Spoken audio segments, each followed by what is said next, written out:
What's up, guys? We're back. We got another Sur Ron X Black Edition video for you. We're going to talk about the good, we're going to talk about the bad, and find out, is this truly the best e-bike ever?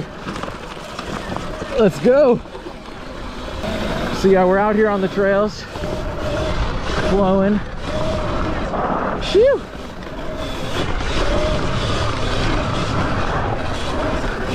I gotta say, I love my Sur Ron. I've got about 500 miles on this thing now, and they're 80% off-road, and I ride this thing hard. I take it off jumps, and you know, I just abuse this thing, and it stands up to the abuse pretty well. But yeah, my opinion is going to be based on an off-road rider. I think that's what this bike is really meant for as well. You know, it's cool if you want to stunt these things, ride them through traffic, that's cool. On a sidewalk, I think they'd be kind of boring. Someone wants to eat. This is where they thrive, on tight, flowy trails like this one. And I really ride this bike more than any bike I've ever owned. You know, I've had 5 or 6 dirt bikes, I've had pit bikes. I have an electric pedal bike, a Zeus bike, like a cruiser. Ooh, Enduro. And I gotta say, I ride this more than any of them, because you can just get on and go. And because of what it allows you to do. When you load this thing into the truck, or into, you could probably even load it into a car, you just pick it up. You don't need a ramp. I take the battery out, but you know, without the battery, this thing's under 100 pounds. You just pick it right up and put it in the back of your truck. It's awesome. Overall, I think this is kind of a tough bike to categorize. Is this thing a mountain bike? Electric mountain bike? No. Electric dirt bike? No. Electric pit bike? Not really. I think it's kind of its own thing. You know, it's kind of its own class. You haven't really seen too many other bikes like this yet. So who is this bike for? You know, this is a hooligan bike, to be honest with you. You want to do stunts on this thing, you want to wheelie this thing, you want to go fast on this thing. That's the type of bike it is. If you wanted to get into dirt biking, but dirt bikes are kind of intimidating, I think a Sur Ron would be a good place to start, to be honest with you. It's very manageable, it's very light. You don't think about the clutch or the gears. Phew! And it's just fun. It gets you out there, gets you in the trails. So again, obviously the best part about this bike, it's quiet, it's accessible, super torquey and fun. So right out of the box, the Sur Rons come pretty good. There are a couple things I would do right away, a couple modifications. Of course, you can always do other modifications to fit your riding style as the time goes on, but the two most essential things that I would say everybody needs to do to these bikes immediately, like order the parts before you even order the bike, get some bigger foot pegs. It just gives you better control, safer. The stock foot pegs, they're just no good. Bigger foot pegs give you, you know, better foot positioning. You don't have to worry about tweaking an ankle. And then get the foot peg support bracket. That way you can do bigger jumps, bigger hits, and you don't have to worry about bending your pegs inward. Both of those things, I mean, the foot peg's 60 bucks. The bracket, I think, was $20. And both game changers, very important. While we're talking about protection, I did put a better skid plate on mine. My stock aluminum skid plate that it came with was getting dented up, and I just didn't like, you know, it's pushing up against my motor. I didn't trust that. So I got one of these, hold on, we gotta send it. Shoot! I got one of these Charge Cycle Works skid plates, nice and thick plastic. Shoo! And yeah, it just slides over rocks. I've done some log hops. I'll show you some of that enduro footage while we go over these rocks. Let's go. About to see how the Sur Ron does on some Enduro Cross. Oh, that one was big.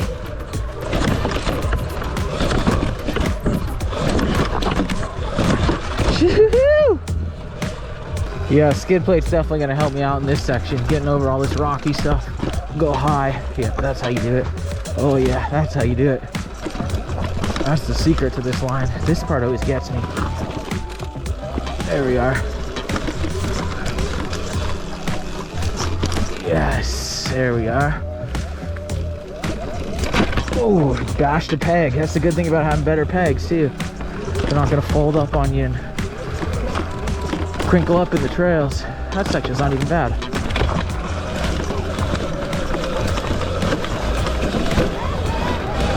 Yeah, I would start with the pegs, the bracket, and the skid plate. A lot of people also switch their bars. You can see on mine right now, I'm running these higher bars. These are Deviant riser bars. I can't remember the exact model, but I think they raised it about 3 inches. And I have this grit shift direct stem mount, which I highly recommend. It just makes your whole front end feel a lot more stable.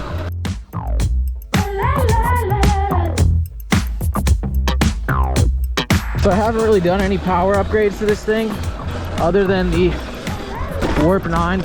Ooh, tight. Ooh, that's nasty. Log hop. Nice. Haven't really done any power upgrades to this thing yet other than the 54 tooth sprocket. Keep in mind, you put that bigger sprocket on, you are going to need a longer chain. So make sure you order the chain with the sprocket. I went with the 54 tooth Warp 9 sprocket and it's awesome. It gives me a lot more low end torque. You know, I can pop the wheelies up a little bit easier now. So yeah, that was a huge upgrade. And again, that one was under $100. So battery wise, I think it does pretty well. I really can't speak for it overall because I think depending on the terrain and the type of riding you're gonna do is gonna affect your battery life.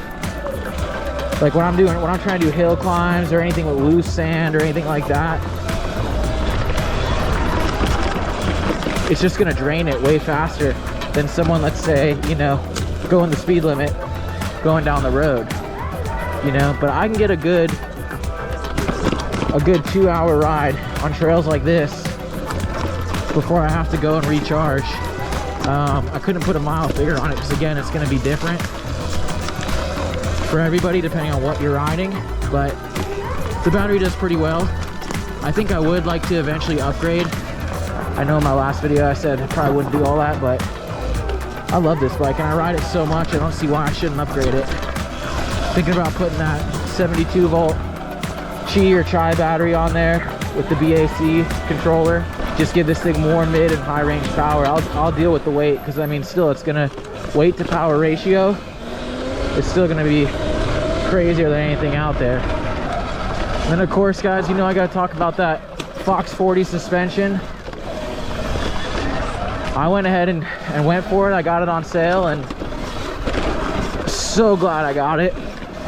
I mean, it's buttery. A couple things I could say about the Fox. First of all, I got the 29 and I wasn't sure if it was gonna work because everybody else gets the 27.5. It works just great. And I had to kind of do some deep dive research to figure out.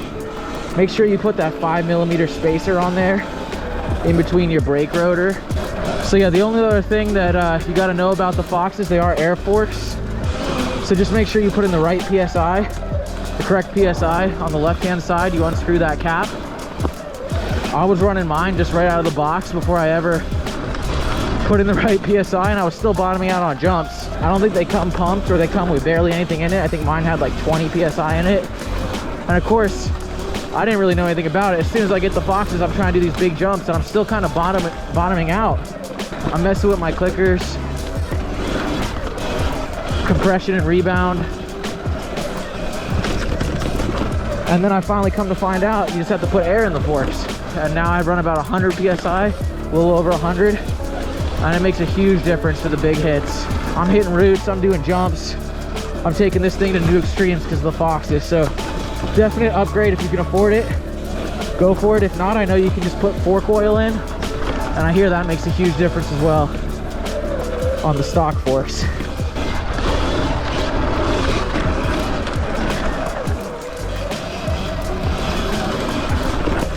So the stock tires, I don't really love. I agreed I was gonna wear them down. Probably gonna end up going to the Shinko cheater in the rear, the trials tire everybody gets or whatever it is. I'm not sure what I'll run on the front. I actually don't hate the stock in the front, but in the rear it's not so great. Oh, river crossing. Not bad. Yep, eating up those roots, no problem. The front one's truthfully not that bad. My rear is already gone. All the knobs are almost worn off completely. I just slide around anyway. If you have any better tire options for the stock 19-inch rim, go ahead and leave them in the comments below. Poison oak log hop. Right off the skid plate, no problem. That is a benefit to such a light bike. Do we follow the river? No, we go here.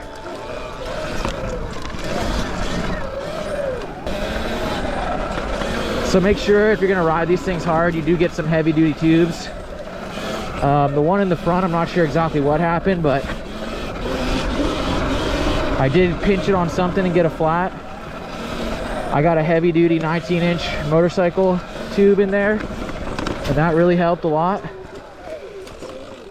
Again, someone has to clear these trails. And on the rear, I did the same thing after I got a flat, but the flat on the rear was just from the power of the motor just sheared off the valve stem.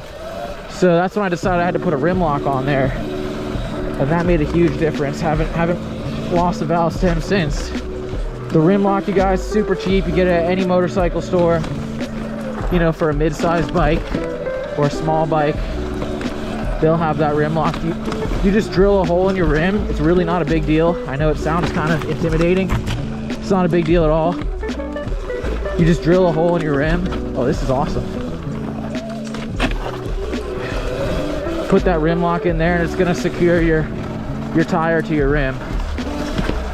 And it's gonna protect your tube. So that's an absolute necessary mod as well. Put a rim lock on the rear. On the front, I'm not running one yet. I haven't needed it. I don't think I'm gonna need it, because truthfully the back is where all the power is. Oh God, Billy Bushwhack. Let's get out of here. All right guys, so yeah, with a few slight improvements, I think this might just be probably the best e-bike you can get for the money, or whatever you want to call it, BMX, whatever you want to call this thing. I mean, I don't know what else you're getting for this price. Truthfully, it's gonna be able to perform like this, any type of bike. So for now, I'm sticking with it. I don't see how I could beat it. I love this thing.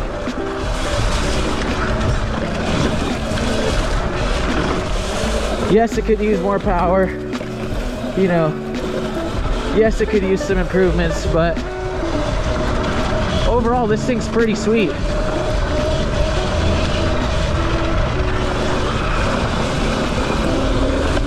I really do think e-bikes are the future. You know, they're gonna take us places that dirt bikes just couldn't. E-bikes are they just make it accessible. You can just get on and go. No oil change, no gear shifting, no clutch. Minimal maintenance. Just make sure your bolts are tight and your battery's charged and you're good to go.